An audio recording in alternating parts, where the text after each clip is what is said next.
Assalamualaikum warahmatullahi wabarakatuh. Alhamdulillah, bismillah, alhamdulillah. Allahumma sholli ala sayyidina Muhammadin abdillah wa ala alihi wa sahbihi wa mawala.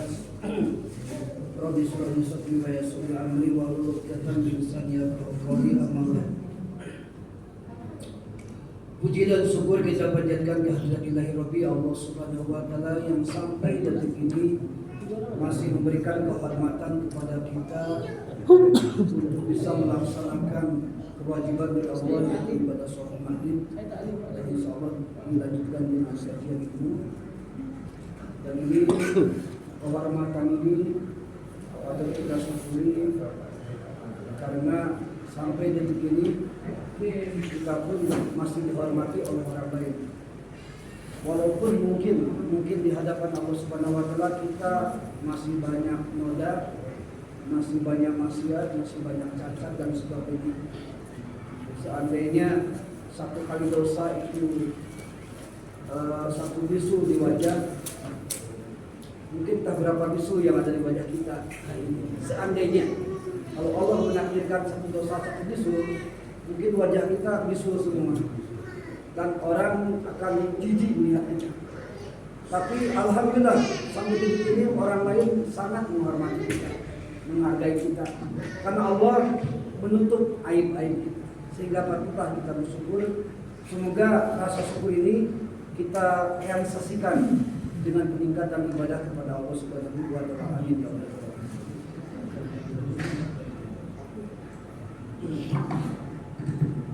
Salawat dan salam semoga limpahkan kepada junjungan kita Habibana wa Rasulana Sayyidina Muhammad Rasulullah SAW. Allahumma sholli ala sayyidina Muhammad wa ala alihi. Hadirin kaum muslimin rahimakumullah, sesuai jadwal malam ini kita adalah kajian tafsir sebagaimana malam pekan kemarin kita kajian daripada fikih ibadah. Insyaallah malam ini sesuai dengan apa yang disampaikan oleh takmir masjid, malam ini kita membahas tentang ayat daripada surat Al-Baqarah ayat 9 dan ayat 10 kalau nggak salah ya.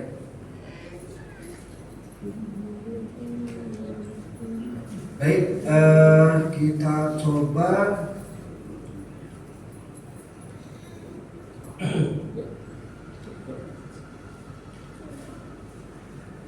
coba tuliskan ayatnya untuk ayat yang ke-9 ya. Tolong dikoreksi khawatir tulisannya tidak sesuai dengan mushaf. Yukhadi'una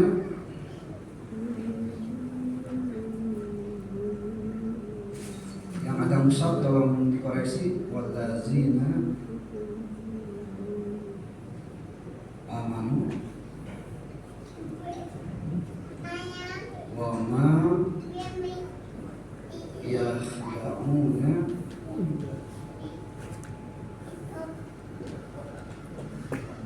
illa anfusahum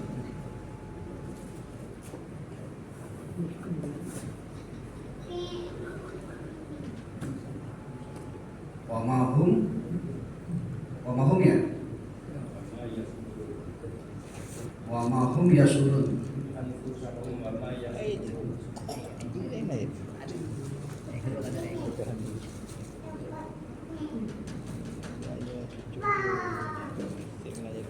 Ini ayat yang ke-9 karena sudah diumumkan tadi 9 dan 10, jadi kita ayat ke-10 nya. Fi qulubihim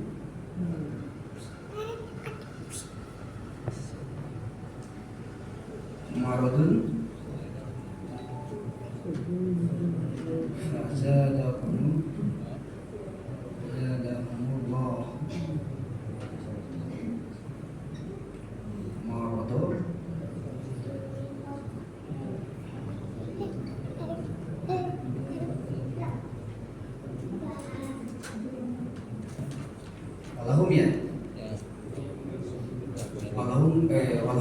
alim walahum azabun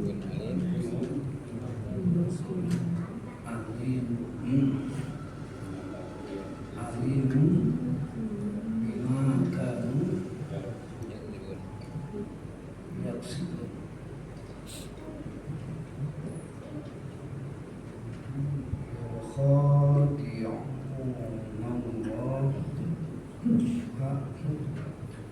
Wallazina amanu wa ma yakhda'una illa anfusahum wa ma yash'urun.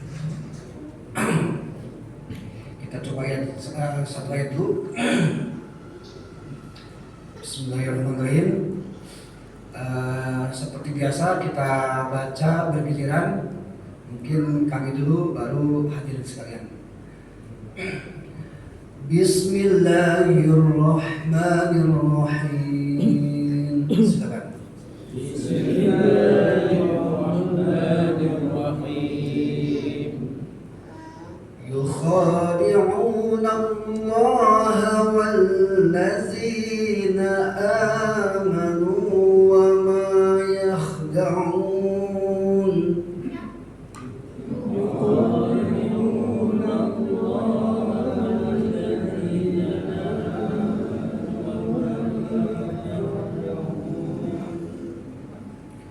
وما يخدعون إلا أنفسهم وما يشعرون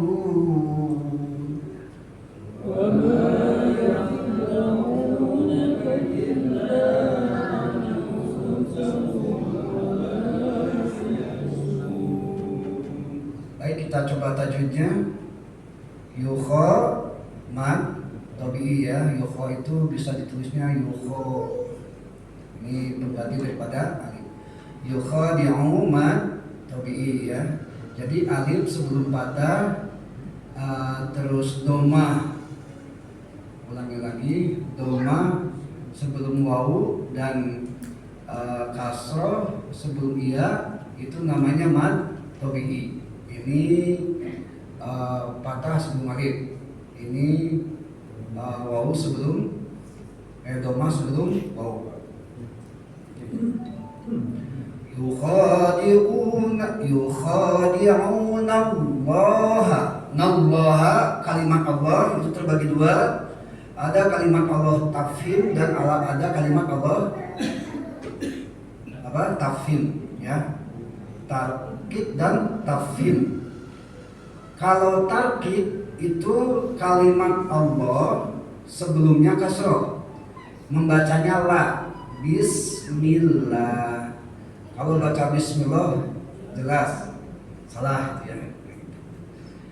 Kalau kalimat Allah sebelum domah atau sebelum patah itu dibacanya tebal, tafhim, wow gitu ya. Maka dalam takbir ihram itu Allahu Akbar. Jangan Allahu Akbar. Itu jelas keliru gitu ya. Nah, karena ini lafaz Allah sebelumnya patah, maka itu dibacanya harus tebal ya. Yukhadi'unallah. Seperti yang kemarin Pak RW tanyakan, memang Allahnya itu harus tebal. Allah, jangan Allah, nah, jangan begitu ya, tapi Allah. Nah, seperti itu. Itu untuk lafaz Allah ya, sebelum patah atau domah itu tafhim, sebelum kasroh itu tarkib. Nah, sekarang mengingatkan hadirin, wal kemarin apa Pak? Kita sudah sampaikan, alif lamnya ada tasdid itu apa?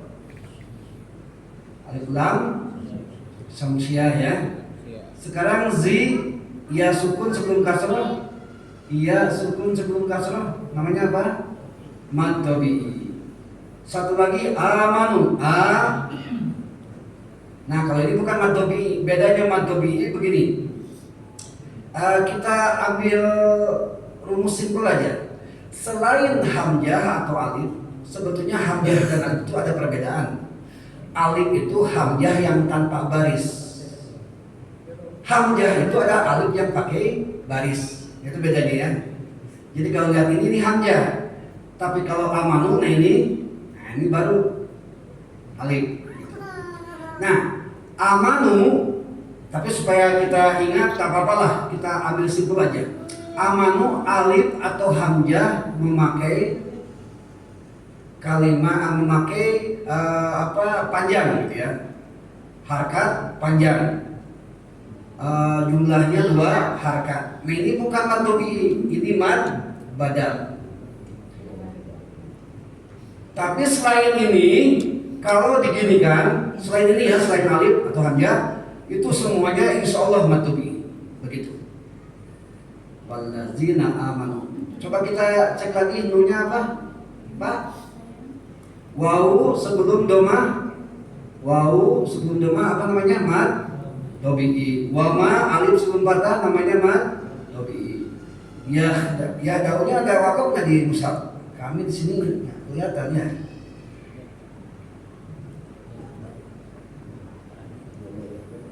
Ada wakaf nggak? Ada ya.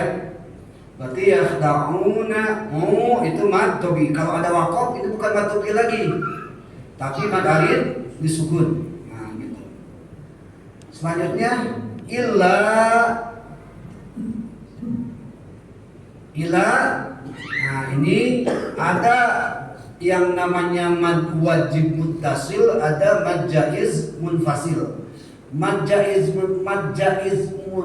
wajib muttasil itu mad dalam satu kalimat. Kalau zaid munfasil itu dalam 2 kalimat. 2 kalimat di sini gini maksudnya. Misalnya idaza. Nah ini ini satu kalimat, artinya datang. Tapi kalau ini beda.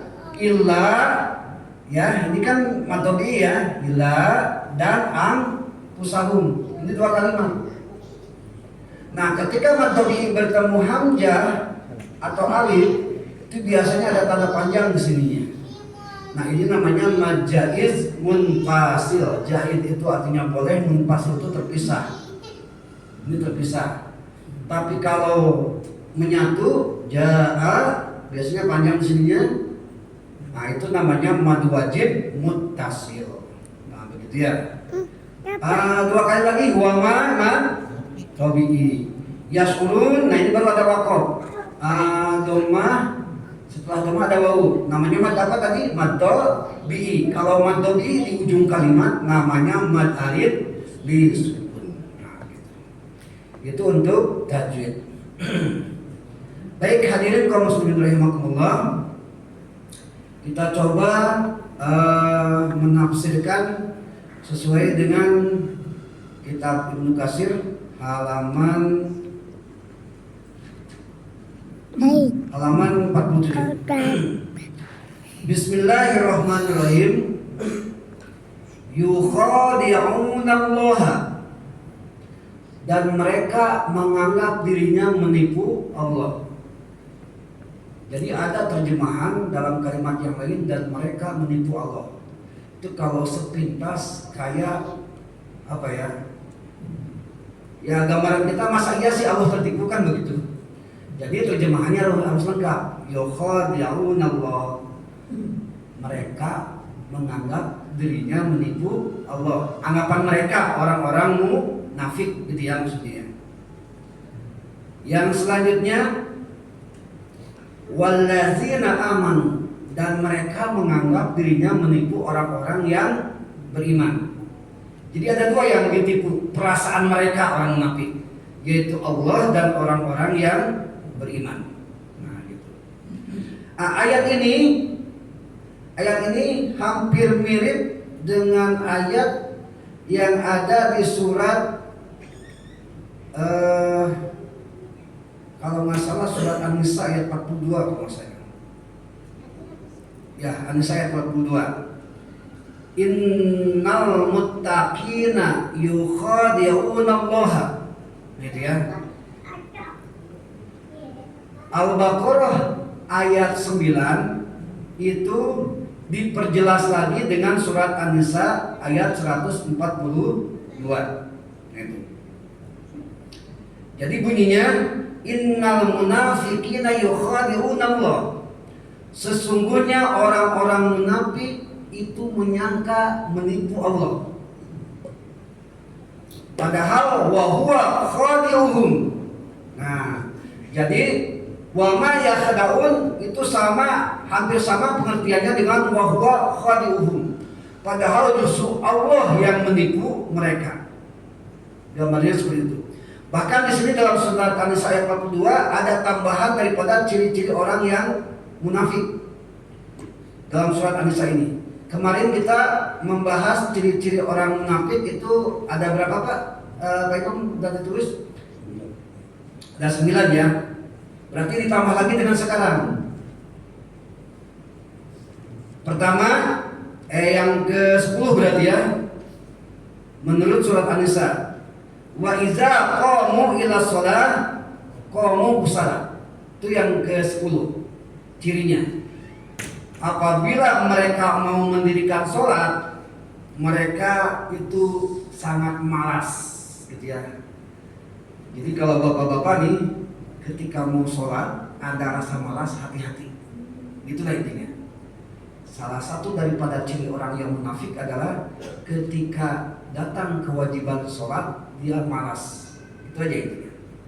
Untuk terjemahan daripada surat An-Nisa ayat 142, penjelas daripada surat Al-Baqarah ayat 9. Itu yang pertama ya. Wa idza qamu ila sholati qamu kusala. Yang kedua, yuraunan nasa.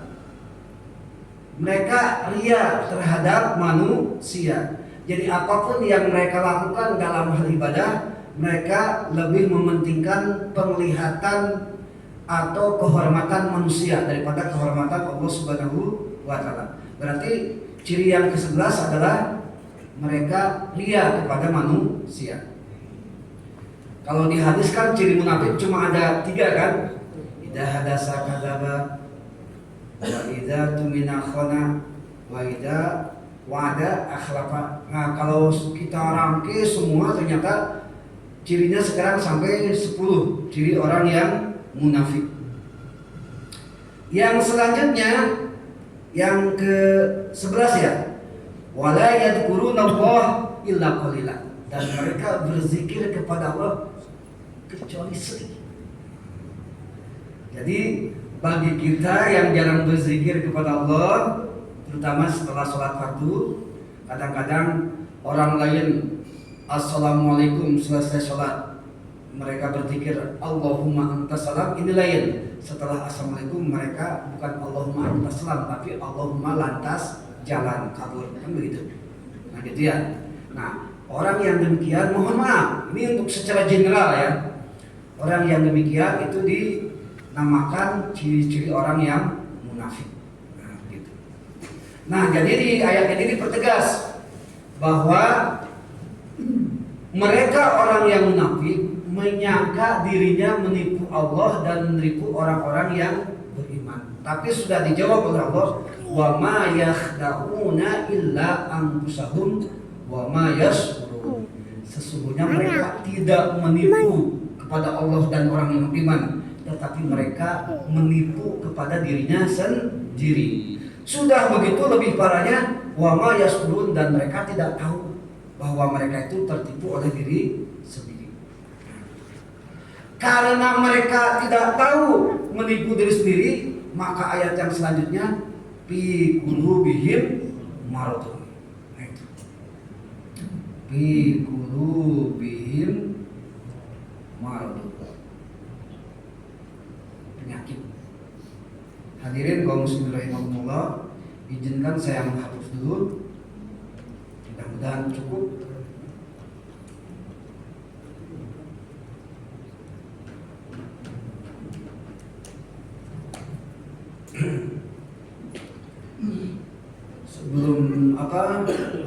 Sebelum kita biqulubihim marad, jadi begini, penyakit itu ada 3 bagian. Yang pertama penyakit jasmani atau fisik. Yang kedua penyakit akal, gitu ya. Dan yang ketiga penyakit rohani atau jiwa. Ini tempat keimanan. Penyakit jasmani itu ada istilah kalau sakit pasti diobati. Saya yakin Bapak Ibu jangankan sakit berat, sakit ringan aja langsung cari obat, langsung ke dokter. Sebelum sakit kadang-kadang kita pencegahan, mungkin makan minum multivitamin, mungkin olahraga, jaga kesehatan dan sebagainya. Kalau kita coba nominalkan, kita lihat banyakkan jasmani, akal atau rohani gitu ya. Nah ini biasanya makanannya itu makan, minum, obat-obatan dan sebagainya. Biasanya begitu. Yang kedua akal. Akal itu perawatannya 2 kali lipat daripada jasmani. Karena akal sedikit melenceng aja. Lain cerita. Walaupun jasmani sempurna, mulus, halus, tapi kalau akalnya kurang, tak dihargai sama orang kan. Makanya akal itu adalah ilmu pengetahuan. Ilmu pengetahuan. Yang ketiga rohani atau jiwa. Ini makanannya adalah ibadah. Dan ini perawatannya 2 kali lipat daripada akal, berarti 6 kali lipat daripada jasmani. Seharusnya begitu. Tapi sebaliknya, realnya zaman sekarang kita lebih mengedepankan fisik jasmani daripada rohani. Silakan aja cek. Berapa biaya makan kita sebulan? Biaya minum, biaya obat, dan biaya lain untuk fisik kita dari mulai ujung rambut sampai ujung kaki. Dari mulai rambut, samponya berapa? Dari mulai muka, bedaknya berapa, shadownya berapa untuk perempuannya, lipstiknya berapa, belum lagi kerudungnya, belum lagi ciput, dalamannya dan segala macamnya. Itu fisik kan? Gitu ya. Terus belum lagi badan, sabunnya, belum lagi kuku dengan media kurnya, belum lagi banyak lah. Berapa helai rambut, berapa helai baju di rumah Bapak? Berapa pasang sepatu di rumah, silakan cek. Semuanya jumlahkan kira-kira berapa juta, gitu ya. Itu fisik. Seandainya totalnya 10 juta, berarti akal harus 2 kali lipatnya, 20 juta, kan begitu. Apa itu akal? Makanannya adalah ilmu pengetahuan. Saking kita menggila dengan ilmu pengetahuan, kita pernah mengalami yang namanya TK, SD, SMP, SMA sampai universitas. Untuk apa? Untuk memberi makan akal supaya akal kita berkembang, kan begitu. Kalau biaya kuliah kita, biaya sekolah kita, biaya pendidikan kita, tadi misalnya 10 juta ini ya, fisik. Berarti ini harus 2 kali lipat, berarti 20. Kalau 2 kali lipat dari 10 juta berapa? 20 ya? 20. Nah, kalau untuk rohani, jiwa itu harus 2 kali lipat ini. 2 kali lipat dari 20 berapa? 40 juta. Sekarang coba bandingkan antara perawatan fisik, perawatan akal, dan perawatan rohani atau jiwa kita. Kira-kira besar yang mana? Nah, silakan aja lah, silakan aja istilahnya istibar lah, evaluasi diri gitu ya. Nah, ini sebelum masalah ke penyakit gitu ya. Kalau penyakit fisik, apapun yang berat itu ada obatnya. Penyakit akal juga ada obatnya. Demikian juga dengan penyakit rohani, ada juga obatnya. Dan penyakit rohani yang tertinggi, yang paling banyak resikonya adalah penyakit nifak, gitu ya. Penyakit nifak atau penyakit munafik. Nah, itu. Karena penyakit munafik itu sampai kata Allah sampai ditempatkan dibarengkan dengan orang-orang kafir dan ditempatkan paling dasarnya neraka. Kalau orang yang beriman itu dijaga dengan keimanannya. Orang musyrik, orang kafir itu jelas identitasnya. Tapi kalau orang munafik itu kan bermuka dua kan. Masa udah punya muka pengen muka lagi kan begitu. Kasihan dong yang mau cari muka kan gitu ya. Itu orang yang munafik. Makanya ini agak kurang cukup tapi tak apa-apa lah. Saya coba bikin lingkaran gitu ya. Ini adalah sudur atau sudur. Ini sodrun ya, zamannya sudur. Ini lapisan pertama sudur. Lapisan yang kedua itu kolbi.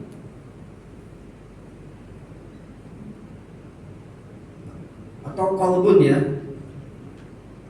zamannya qulub. Itu lapisan yang kedua.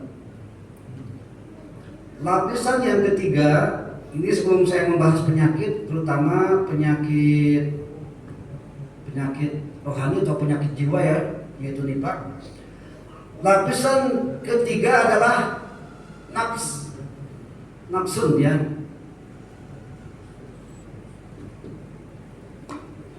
Ininya jadi terganggu ya kalimatnya, tapi tak apa-apa lah. Nah, selanjutnya nafsu itu punya dua potensi.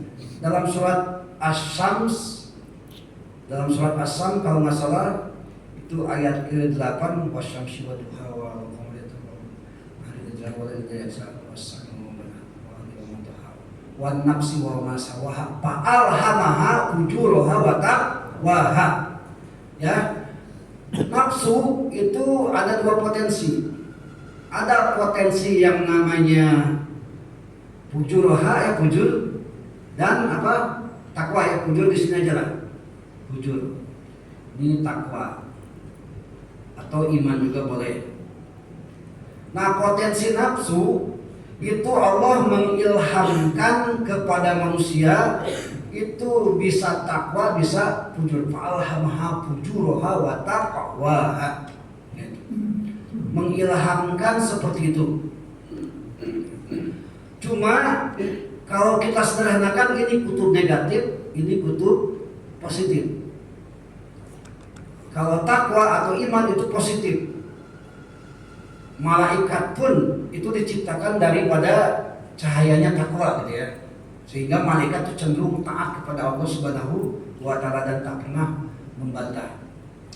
Sedangkan fujur itu adalah kecenderungan hawa nafsu. Karena hawa nafsu itu memang cenderungnya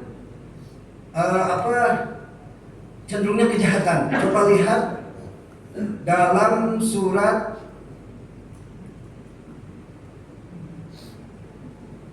bunyinya itu innan nafsa la amaratun bisu'i illa ma rahima rabbi.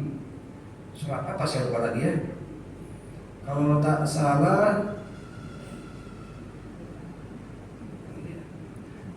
salah surat Yusuf ayat 53. Tolong dicek masih terus, khawatir salah. Surat Yusuf 53. Sesungguhnya nafsun itu kecenderungannya itu mendorong kepada kejahatan, begitu. Illa ma rahima rabbi, kecuali yang diberi rahmat oleh Tuhan, oleh Allah Subhanahu wa taala. Jadi sekali lagi kecenderungan, jadi gini ya, dalam diri kita nih pertama ada sudur. Sudur itu objek daripada setan, alladzi waswisu bi sudurinas. Setan yang suka membisikkan kejahatan, itu kan? Ini sudur, di sini nih, benteng kita di sini. Ketika setan alladzi waswisu bi sudurinas, setan itu tukang pembisik itu ya Yusuf 53. Ya 53 ya. Khawatir salah.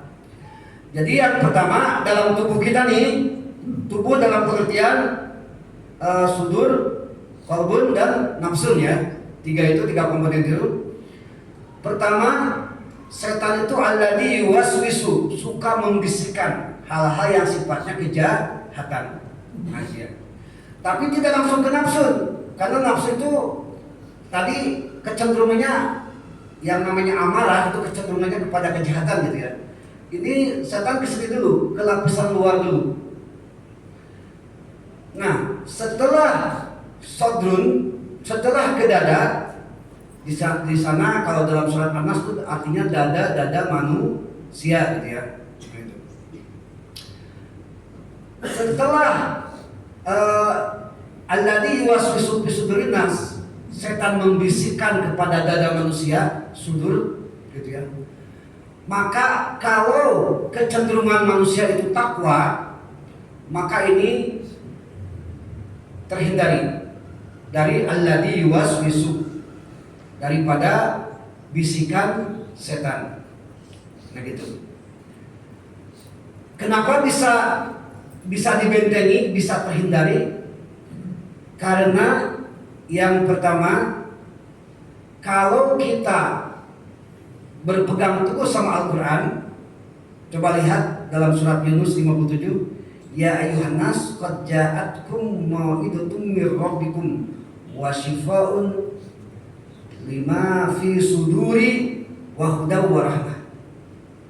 Kalau kita memperhatikan nasihat-nasihat dari Tuhanmu, yaitu Al-Quran gitu ya, maka pertama syifa gitu ya, pertama syifa, yang kedua huda, dan yang ketiga rahmah. Kalau ada 3 komponen ini kita pegang, maka insya Allah alladzi yuwaswisu fi sudurin nas itu tidak akan terjadi. Karena bentengnya 3 itu, syifa, hudan, dan rahmat. Dalam surat Yunus 57, hei manusia, sungguh telah datang kepada kau pesan-pesan dari Tuhanmu. Kira-kira Pak, pesan-pesan dari Allah itu apa Pak? Pasti Al-Quran ya. Nah itu ya. Nah gitu. Kita aja dapat amanat, dapat pesan, dapat tausiah dari ulama, kadang-kadang tenang hati kan. Ini langsung nih, mau'idatun mir rabbikum, pesan-pesan dari Allah Subhanahu wa Ta'ala, yaitu Al-Quranul Karim. Nah gitu. Jadi yang pertama, supaya kita tidak memasuki alladzi yuwaswisu fi sudurin nas gitu ya. Karena setan kan suka membisikkan kejahatan, maka tolong pelihara 3 hal yang tadi, syifa, huda, rahmat. Nah, gitu. Caranya apa? Caranya dengan mau'idatun mir rabbikum, memperhatikan nasihat-nasihat dari Tuhan. Maksudnya adalah Al-Quranul Karim. Nah gitu. Karena memang di sana Yunus 257 3-3-nya ada, syifanya ada, hudanya ada, rahmatnya ada. Nah gitu. Apalagi ditambah dengan surat Bani Israil ayat 82, wa nunazzilu minal qur'ani ma huwa syifaa'un wa rahmatun lil mu'minina wa la yazidud dhalimina illa khasara. Al-Quran itu sebagai penyembuh, pencegah daripada alladzi yuwaswisu. Nah gitu. Tapi kalau Bapak Ibu tidak punya ini, gitu ya, ketika Bapak punya akal, pengetahuan gitu, akal pengetahuan itu kalau sampai kepada orang yang tidak punya syifa, hudan, dan rahmat, itu langsung masuk alladzi yuwaswisu fi sudurin nas. Masuknya bukan ke sini, bukan ke takwa, bukan ke iman, tetapi ke fujur. Kenapa ke fujur? Karena ini fa'alhamaha fujuraha wa taqwaha. Takwa itu kalau dalam hadis Muslim itu dikatakan naftah gitu ya, noda hitam yang sehingga saking hitamnya cahaya ilmu itu tak masuk gitu. Akhirnya pindah ke sini, ke fujur. Kalau sudah pindah ke fujur, lihat kombinasinya.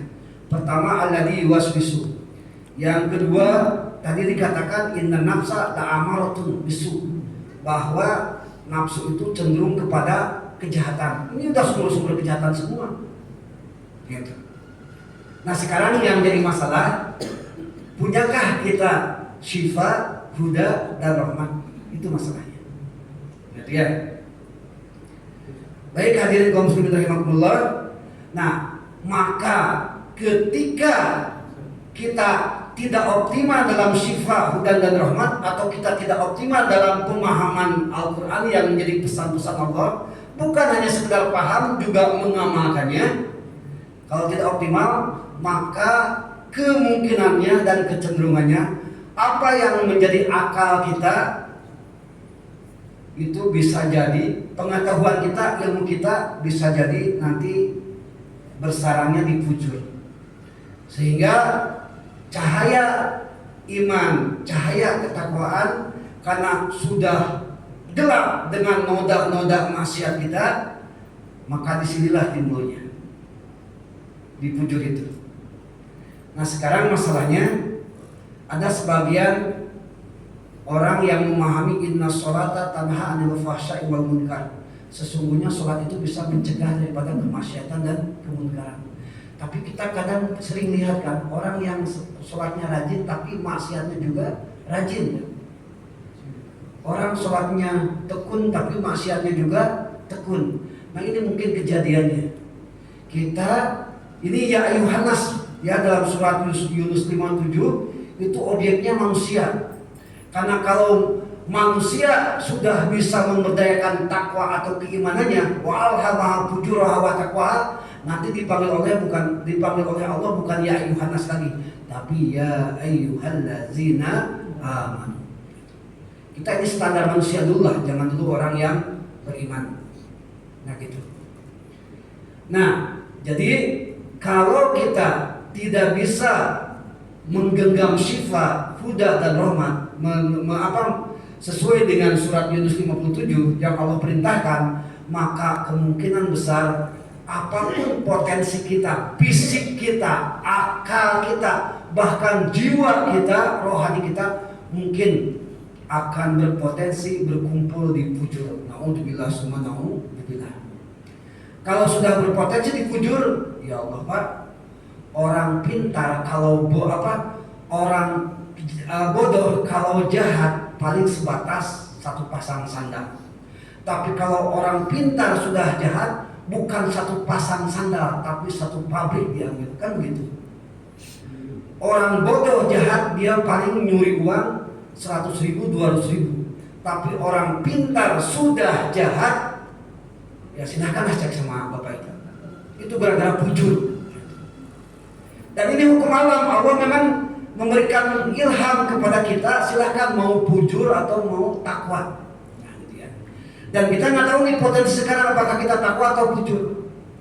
Yang jelas kalau kita tidak atau kita terhindar dari yang 11 tadi, yang tadi saya sampaikan tadi, ciri-ciri nifaq, insya Allah kita termasuk orang-orang yang takwa. Alhamdulillah, bukan fujurha tapi watak. Nah, karena orang munafik itu kondisi seperti itu, maka Allah langsung memvonis bi qulubihim maradun. Dalam hati mereka, nih hati ini asalnya dari sudut dulu, alladzi yuwaswisu, setan itu membisikkan. Tidak. Dan dari sudut langsung ke hati, tembus. Karena orang munafik itu perilakunya seperti itu, gitu ya. Yang 11 tadi, yang ciri-cirinya, maka Allah memberikan sebuah statement. Dalam hati mereka maradun, ada penyakit. Bukan penyakit fisik, bukan penyakit akal, tapi penyakit batin, penyakit rohani. Penyakit yang harus ditangani 2 kali lipat daripada penyakit akal, harus ditangani daripada 4 kali lipat penyakit daripada fisik. Nah sekarang saya mau tanya sama hadirin, bukan saya, kita bertanya sama kita sendiri. Apakah ada kita penyakit rohani? Sombong, ujub, takabur, ria, gembira orang lagi sedih orang gembira kan seperti itu ya, ada nggak?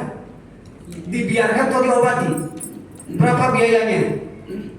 Kalau tidak dirawat, kalau tidak diobati, nanti khawatir semuanya, segala bentuk fisik, segala bentuk akal, segala bentuk rohani itu khawatirnya berkumpul di tujuh. Itu aja masalahnya. Sekarang kita scan dulu Pak, penyakit kita apa? Jangan nyeken di rumah sakit aja gitu ya. Nyeken apa yang namanya CT scan gitu ya, yang keseluruhan gitu kan, darahnya berapa, terus asam uratnya berapa, terus tekanan darahnya berapa, itu fisik gitu. Sombong kita udah dirawat belum, kan begitu. Ujub kita udah dirawat, udah ditangani belum, kan gitu ya.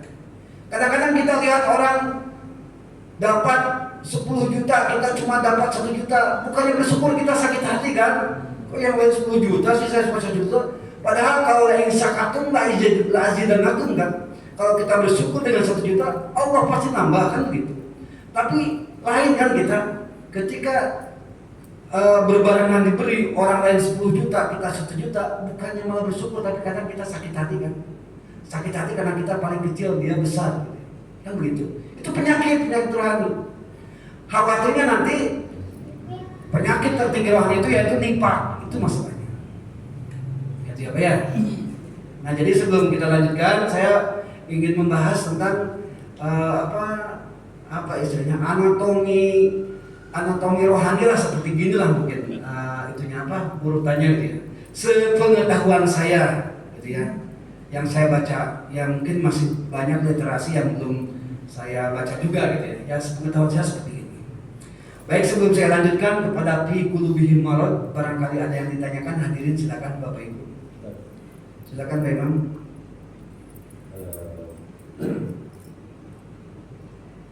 Orang yang munafik dan didapatkan tetap di dasar neraka. Orang yang munafik. Ya. Jadi apakah kesemuanya ini dilakukannya atau sebagian saja atau beberapa saja? Sehingga kan melakukan kepada tempat di neraka itu. Ya baik, kita kembali ke ayat yang pertama tentang munafik ya. Ayat 1 sampai ayat 5 itu kan tentang orang-orang yang beriman. Ayat 6 dan 7 itu tentang orang-orang yang kafir. Ayat 8 ya, itu tentang orang-orang yang munafik. Wa minan nasi may yaqulu amanna billah. Sebagian manusia ada yang berkata aku atau kami beriman kepada Allah dan kepada wabil yaumil akhir, kepada hari akhirat. Itu pengakuan dia, kan begitu. Yang selanjutnya wa ma hum bimu'minin. Kata Allah, tidaklah mereka beriman, cuma ngaku-ngaku saja. Jadi kalau lihat pondasinya, kalau lihat dasarnya itu dari iman dan tidak beriman, gitu. Kalau orang kafir udah jelas dia tidak beriman. Orang muslim udah jelas dia beriman. Orang munafik iman apa tidak, itu masalahnya. Jadi kan ada semacam di mulut kawan, di hati lawan, gitulah. Di mulut manis, di hati pahit, gitu. Itu kan kurang ajar, begitu ya. Saking kurang ajarnya, fidar ke asfalin nar, sampai di bawah neraka, gitu ya. Dan nanti konteksnya ini memang daripada ayat yang 8, dia ngaku beriman padahal tidak beriman, gitu. Jadi masalah nanti sebagian atau semuanya itu hanya sekedar ciri-ciri. Ciri-ciri itu hanya sekedar syariat, bukan hakikat. Kita misalnya begini, Bapak Ibu pernah bohong nggak? Mau nggak disebut munafik? Nggak mau kan? Padahal itu ciri-ciri munafik. Tidak semua bohong munafik, tapi setiap munafik itu ada unsur berbohong, gitu maksudnya. Itu Pak Imam ya. Jadi kalau lihat ayat yang pertama tentang ciri tentang orang munafik, itu tentang keimanan. Orang muslim ngaku beriman dan diakui oleh Allah beriman. Orang kafir ngaku tidak beriman. Kita pun tahu mereka tidak beriman. Tapi orang munafik ngaku beriman, yukhadi'una Allah walladzina amanu, mereka ngaku beriman, bukan ngaku, mereka merasa nipu sama Allah dan orang-orang yang beriman bahwa mereka beriman kepada Allah. Tapi wa ma hum bimumin kan? Allah sudah tegaskan mereka tidak beriman. Jadi kalau orang muslim ibarat kata warna itu putih, kalau orang kafir itu hitam, orang munafik apa coba namanya? Nah, itulah yang dibikin masalah. Masjid misalnya masjid bisa jadi mundur, bisa jadi hancur kalau dengan orang yang kafir misalnya tak masalah, tak bantu pun nggak jadi masalah kan, tak nyumbang pun nggak masalah. Tapi kalau ada orang yang nyusup, pura-pura sholat, pura-pura ngaji, tapi tujuannya untuk menghancurkan Islam, itu penjahatnya luar biasa 2 kali lipat lah pokoknya. Ibaratnya gitu lah. Jadi kalau istilah peribahasa itu musuh dalam selimut gitu ya. Itu orang munafik. Tapi kembali lagi kepada ayat yang pertama tentang orang munafik, Al-Baqarah 8. Di sini mayyaqulu amana billah wa ma hum bimu'minin. Mereka mengaku beriman kepada Allah, tapi mereka justru tidak beriman. Begitu kata Allah Subhanahu wa taala. Karena iman itu memang salah satu unsur utama kita nanti di akhirat masuk ke surga. Itu aja intinya. Kalau masuk ke dunia nggak ada syarat harus iman, harus apa, nggak ada. Buktinya di dunia itu mau siapapun bisa hidup kan. Cuma masalahnya nanti apakah kita, nah ini Rahman itu nanti ada kebagi 2, ada yang namanya Rahman, ada yang namanya Rahim. Nah ini lain cerita lagi. Kalau Rahman sifat Allah yang memberikan nikmat sedikit bagi semua orang siapa saja di dunia. Kalau Rahim itu nikmat Allah yang banyak tapi dibagikan kepada orang yang terbatas, itu orang-orang yang beriman dan bertakwa nanti di akhirat. Nah, orang-orang yang munafik dia mungkin dapat rahman, dapat rezeki di dunia, dapat kebahagiaan di dunia, silahkan. Tapi demi Allah dia akan dapat rahim, nikmat luar biasa Allah nanti di akhirat. Kenapa? Karena gara-gara dia punya penyakit nifak. Maka kesimpulannya bi qulubihim, dalam hati mereka maradun, ada penyakit. Apa penyakitnya? Nifak. Kenapa bisa nifak? Bisa jadi awal mulanya daripada 11 ciri tadi. Bisa jadi seperti itu. Dan prosedurnya, SOP-nya itu dari alladzi waswisu, masuk ke dalam sudur, masuk ke dalam hati. Kalau sudah di hati, nah ini masalahnya kan. Idza fasahat jasadu ruh, wa idza fasadat jasadu ruh. Kalau hati itu komando fisik kita. Kalau hati sudah soleh, maka perbuatan apapun yang kita lakukan soleh, kan begitu. Kakinya soleh ke jalan agama, udah itu ya. Tapi kalau hati sudah fasad, sudah rusak, yang kayak tadi tuh, jujur itu, orang kakinya ke masjid, ini kakinya ke tempat maksiat, kan begitu. Intinya kalau hati di fasohan, maka dia segala bentuk fisik semuanya akan beramal soleh. Tapi kalau hati sudah fasadat, maka semua bentuk fisiknya akan beramal salah, soleh dan salah. Itu aja intinya. Hadirin kaum muslimin rahimakumullah, kita baru 1 ayat, insyaallah mungkin 2 minggu ke depan kita akan melanjutkan dengan fi qulubihim maradun fazadahumullahu maradun. Itu saja mungkin yang bisa saya sampaikan. Mohon maaf atas segala kekurangan. Mudah-mudahan saya berusaha, karena kita ngambil 2 tafsir ya, Ibnu Katsir sama Jalalain gitu ya. Belum Jalalain itu cuma 1 lembar. Jadi saya berusaha untuk betul-betul istilahnya merasionalkan apa yang ditulis oleh para ulama ya, seperti inilah gambarannya gitu ya. Alhamdulillah wa syukurillah, kita sudah memasuki waktu Isya. Mudah-mudahan segala bentuk perbuatan kita, perjuangan kita, terutama kajian ini mendapat pahala di sisi Allah Subhanahu wa taala. Amin. Amin. Musikum wa nafsi bitaqwallah wallahu muwaffiq ila aqwamit thoriq. Wassalamualaikum warahmatullahi wabarakatuh. Waalaikumsalam warahmatullahi wabarakatuh.